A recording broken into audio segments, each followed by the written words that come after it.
Hello students, HP educational zone को तुमको स्वागत। अध्याय आम पढ़ी जे आमर पाक नली और पाक ग्रंथि विषय। वर्तमान आम जो खाद्य खाऊँ से खाद्य किभली भाव केउं अंशरे हजम होउछि एवं आम रक्त मिशुछि से विषय आम जाना। आम जो खाद्य खाऊँ 6 प्रकार खाद्य खाऊँ: श्वेतसार, स्नेहसार, पुष्टिसार, धातव लवण, विटामिन, जल। लास्ट में 3टा जल, विटामिन, धातव लवण। ये जो 3 प्रकार खाद्य एमानकर अणुगुड़िक क्षुद्र, तेणु एमाने आम कोष भीतर जो कोष झिली अच्छी से कोष झिली मध्य देकी कोष भीतर को प्रवेश कर एमानकर हजम क्रिया विशेष हुए नहीं। श्वेतसार, पुष्टिसार, स्नेहसार खाद्य गुड़िक जटिल अवस्था था, अणुगुड़िक बृहत्कार, से कोष झिली भीतर दे कोष भीतर को जापारती ना। तेणु से खाद्य गुड़ी से प्रकार खाद्य गुड़िक हजम क्रिया द्वारा सरलीकृत खाद्य परिणत हुए। कि प्रकार सरलीकृत ना आत्मीकरण योग्य सरलीकृत खाद्य परिणत हुए। आत्मीकरण योग्य सरलीकृत खाद्य परिणत हेले कोष ताको आत्मीकरण कर कोष भीतर से प्रवेश कर। तेणु आम जो पाक नली पढ़िले, पाक ग्रंथि पढ़िले, से पाक नली और पाक ग्रंथि रे केउं जगह कि प्रकार एंजाइम झरुची एवं केउं प्रकार खाद्य को से हजम करिया सहायता करुची बा आत्मीकरण योग्य खाद्य रे परिणत करुची, से विषय आम आज जानिबा। तबे प्रथमे ई जो पाक क्रिया एको 5 प्रकार प्रक्रिया रे विभक्त करा जाय। प्रथमे खाद्य ग्रहण आम ग्रहण कले, तापरे परिपाक जोटा हजम, तापरे जो खाद्य शोषिब आम रक्त में मिसिब, तापरे कोष भितर जोटा आत्मीकरण हम, तापरे आत्मीकरण हैला परे निष्कासन, हदा निष्कासन। प्रथम आसला खाद्य ग्रहण। खाद्य ग्रहण तो आम पाटी बाटे कर सारी। तापर आसला पाक क्रिया। पाक क्रिया केउं जगार होछि एवं कि प्रकार खाद्य हजम होछि। प्रथम आम पाटी की आसो मुख गह्वर। मुख गह्वर रे जानिछ लाल झरुछि, से टायोलिन नामक एंजाइम अछि। ए टायोलिन एंजाइम कौन करे ना श्वेतसार जातीय खाद्य अम्लीय परिवेश, श्वेतसार जातीय खाद्य को अम्लीय परिवेश माल्टोज रे परिणत करे, अल्प परिमाण माल्टोज रे परिणत करे। आउ कौन हुए लाल रे बैक्टीरियासिडाल नामक एक एंजाइम अच्छे। बैक्टीरियासिडाल जो गुड़िक बैक्टेरिया मान को नष्ट करती, तेणु से सब जो खुंडिया होता जगह फटी जाता जगह घा होता जगह सब शरीर टाक चाटिकी सफा कर दिए। चाटिकी सफा कले कौन हम जो बैक्टेरिया बढ़ी पार ना। तापर आसला कौटी आमर ग्रसनी की, ग्रसनी रे किसी एंजाइम झरू ना। तापर आसला ग्रासनली, से भी किसी हो ना। तापर आसला आमर पाकस्थली। पाकस्थली रे लवणाम्ल HCl, पाकस्थली रे लवणाम्ल झरुछि। से लवणाम्ल हाँ प्रथम जो मुख गह्वर कथा कहते श्वेतसार जातीय खाद्य टायोलिन जो लाल अच्छी से अम्लीय परिवेश माल्टोज रे परिणत कर। बैक्टीरियासिडाल एंजाइम से कौन कर बैक्टेरिया मान को नाश कर, बैक्टेरिया मान नाश कर। ग्रसनी रे नो एंजाइम, किसी एंजाइम नहीं,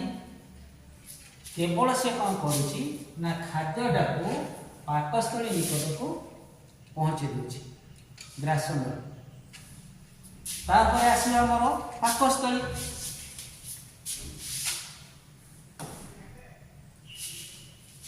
ପାକସ୍ଥଳୀ टे दी प्रकार कांथरे कौन होइछि ना दी प्रकार पेशी रही गोटे है सर्कुलर पेशी सर्कुलर मसल बा चक्राकृति पेशी आ गोटे होछि लॉन्गिट्यूडिनल बा अनुदैर्घ्य पेशी तेणु यही दुईटा पेशी सब संकोचन प्रसारण एवं नियमित भाव में संकोचन प्रसारण होगा द्वारा खाद्य पुरहसरण होछि तलक तलक जाउछि एवं बड़ बड़ खंड खाद्य छोट खंड रे परिणत होछि पुरहसरण जो बड़ बड़ खाद्य गुड़िक छोट छोट खाद्य रे परिणत होछि आम जो खाद्य खाऊँ निश्चित भाव में अणुजीव आम शरीर भीतर जाऊँगी कारण जिते गरम खाद्य खाइले वायु संस्पर्श आसूँ वायु जो अच्छा अणुजीव सी आम खाद्य भीतर जाऊँगी तेणु यही अणुजीव गुड़िक मारे भितर HCl बा हाइड्रोक्लोरिक अम्ल धरुची हाइड्रोक्लोरिक अम्ल कौन करुच्ची हाइड्रोक्लोरिक अम्ल जीवाणु मान नाश कर जीवाणु मान नाश कर जीवाणु मारे साहाय्य कर जो अम्लीय परिवेश HCl धरुला से अम्लीय परिवेश पेप्सिन प्रोटीन जातीय खाद्य को प्रोटीओज और पेप्टोन रे परिणत करुछि आ स्नेहसार जातीय खाद्य किछि परिमाण में पाकस्थली रे हजम होछि एको हजम करिया पई लाइपेज नामक एक एंजाइम स्नेहसार जातीय खाद्य को लाइपेज नामक एंजाइम कोन करछि ना फैटी एसिड आ ग्लिसरॉल रे परिणत करछि फैटी एसिड ग्लिसरॉल रे परिणत करछि ग्रहणी रे आमर पित्तर आसी पित्तरस अग्नाशय जाऊँगी अग्नाशय रस दुईटा जाक मिसिकी ग्रहणी निकट में खोला पित्तर कौन एंजाइम ना पित्तरस कौन एंजाइम ना स्नेहसार जातीय खाद्य को अपद्रवीकरण कर स्नेहसार जातीय खाद्य को अपद्रवीकरण कर से अपद्रवीकृत स्नेहसार आमर सिद्धांत प्रवेश कर आउ कौन हम ना से समय जितेबाला आमर पित्तर आसला पित्तरस अग्नाशय जो अच्छी से अग्नाशय रस ये गोटे द्वार खोला हम कौटी कि ना ग्रहणी भीतर को गोटे द्वार खोला से समय कौन हम ना अग्नाशय एमाइलेज नामक एक एंजाइम अग्नाशय एमाइलेज से अग्नाशय एमाइलेज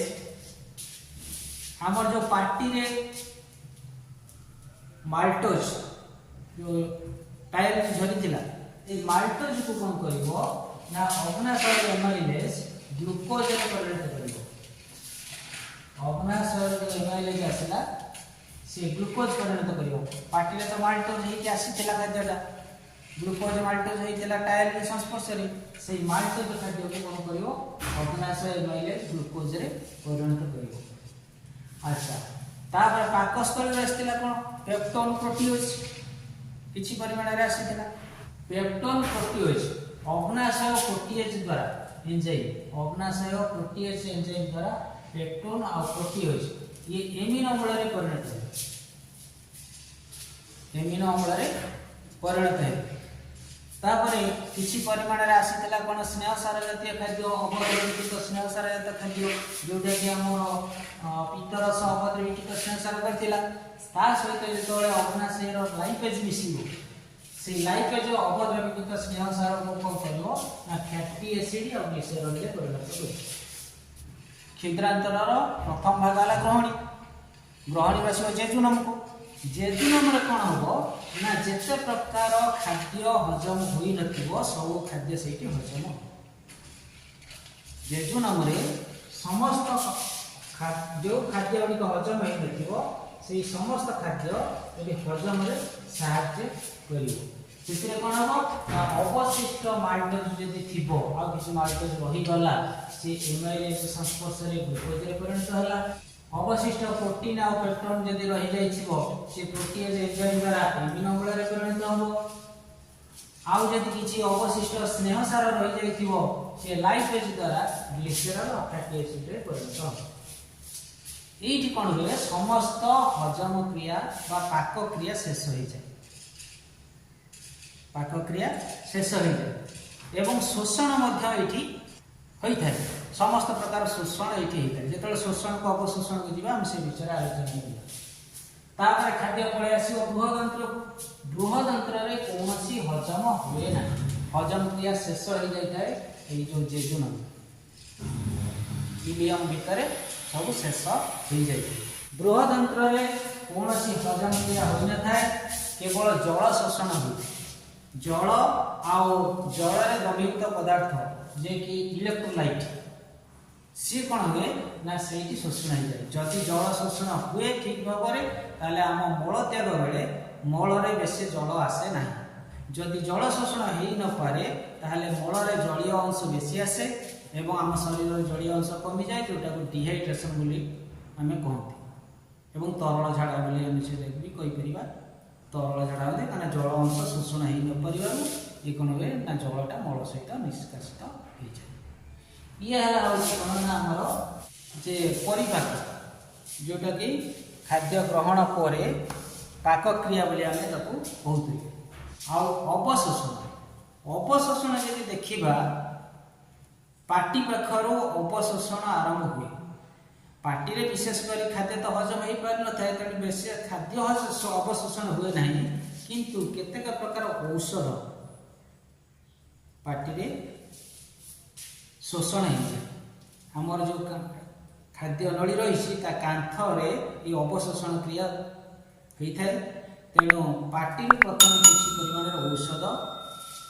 अवशोषण होता है अवशोषण ती भाग में विभक्त कराई गोटे निष्क्रिय अवशोषण गोटे सक्रिय अवशोषण पाटी जो औषध आम प्रथम टे पाटी पकईदे गोटे चाँ कि लगी जाए से समय से अवशोषण आम इच्छा नथिले से आपे आपे शोषी हो जाए पाकस्थली की जिते आसे से तो खाद्य हजम होता है किसी परिमाण में सेठी किसी परिमाण खाद्य अवशोषण हुए आ मुख्यतः आस्पिरिन भाया औषध किसी परिमाण सुरासार पाकस्थली में अवशोषण हुए एवं समस्त प्रकार अवशोषण हृद्रांत हृद्रांत समस्त प्रकार अवशोषण क्षुद्रांत होता है आ बृहदांत्र बेलू केवल जल आ इलेक्ट्रोलाइट जलीय द्रवण किसी अवशोषण हुए यही अवशोषित खाद्य रक्त माध्यम कोष निकट में पहुँचे कोष ताको कौन करे आत्मीकरण करे आत्मीकरण करने द्वारा कौन हुए शक्ति पाए शक्ति वचन करे एवं से शक्ति को विनियोग करी आमे आमर शरीर गठन हुए कोष गठन हुए एवं आमे आज जिते प्रकार कार्य करुछन से शक्ति को विनियोग करी आमे करुछन तेणु खाद्य ग्रहण जोगु आमे शक्ति पाउछे शेष आसला हूँ कौन ना निष्कासन आत्मीकरण सरीगला खाद्यर जो अपशिष्ट अंश रहा से पुणी निष्कासन हम ये निष्कासन मल द्वारा द्वारा होता है एवं जितेबाला आम मल त्याग करती से कौन हुए ना किछि गुड़ाए पेशी अच्छी संकोचन हुए किछि गुड़ाए पेशी अच्छी शिथिलन हुए आउ से समय श्वासक्रिया भी बंद हो जाए कौन हुए ना संकोचन होता पेशी गुड़िक भितर आसला मलाशय जो कि आमर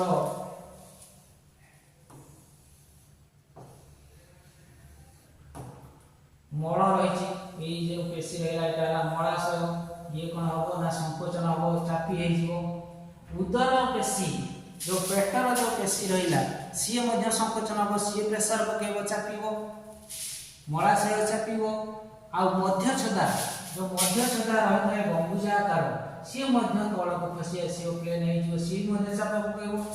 तीन टा मांसपेशी संकोचन हुए मलाशयर मांसपेशी उदर मांसपेशी मध्य छदार मांसपेशी ये हम संकोचन हम चापी प्रेसर तापर कौन हम ना जो मल द्वार रही से मल द्वार पेशी शिथिल हो ओसारी जीव शिथिल नहीं शिथिल हम कौन मल द्वार पेशी आउ से समय कौन हम ना किछि समय पाई श्वासक्रिया बंद हो